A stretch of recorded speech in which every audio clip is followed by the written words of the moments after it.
Sir, toll plaza पे persistent congestion, अटर mismanagement और over profiteering के चलते एक आम आदमी का अनुभव इनकन्वीनियंस से इनजस्टिस में बदल चुका है। और आज मैं उन्हीं सिटीजन्स की जो टोल प्लाजा पे हैरेसमेंट फेस करते हैं उनका मुद्दा आपके सामने रखना चाहूंगा। सर, मेरा पहला कंसर्न है tax burden on the citizen.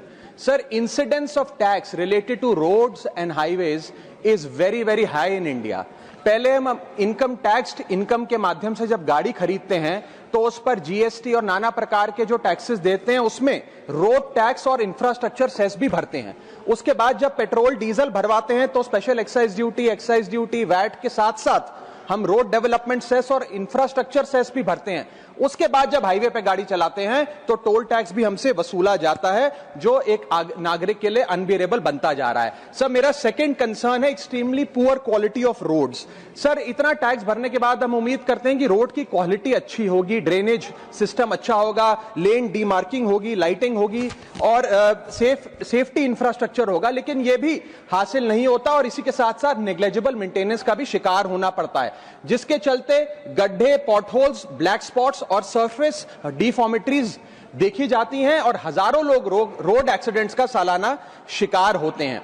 Sir, इसके साथ साथ मैं बताना चाहूंगा कि केरला हाईकोर्ट ने हाल ही में अपने एक ऑर्डर में NHAI को फटकार लगाते हुए कहा that if road continues to be bad और incomplete, NHAI has no right to collect the toll और टोल प्लाजा बंद कर दिए।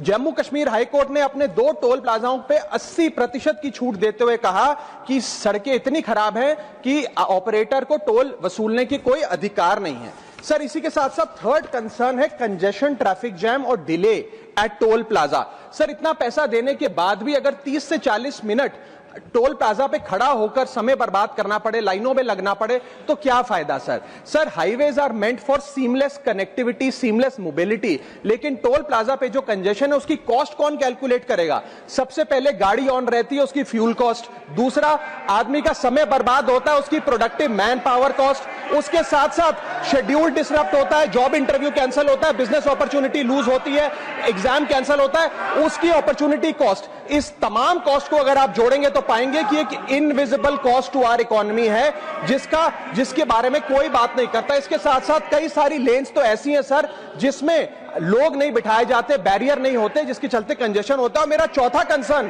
कि फुल कॉस्ट रिकवरी के बाद भी टोल वसूला जाता है 20-20, 30-30 साल तक। सर, मैं ये कहना चाहूंगा कि ये एक लीगलाइज लूट है जिसे बंद करना चाहिए। इसके साथ साथ एक नियम बनना चाहिए कि अगर 5 मिनट से ज्यादा कोई भी सिटीजन टोल प्लाजा पे खड़ा है तो उसकी गाड़ी को फ्री में निकलने दिया जाए।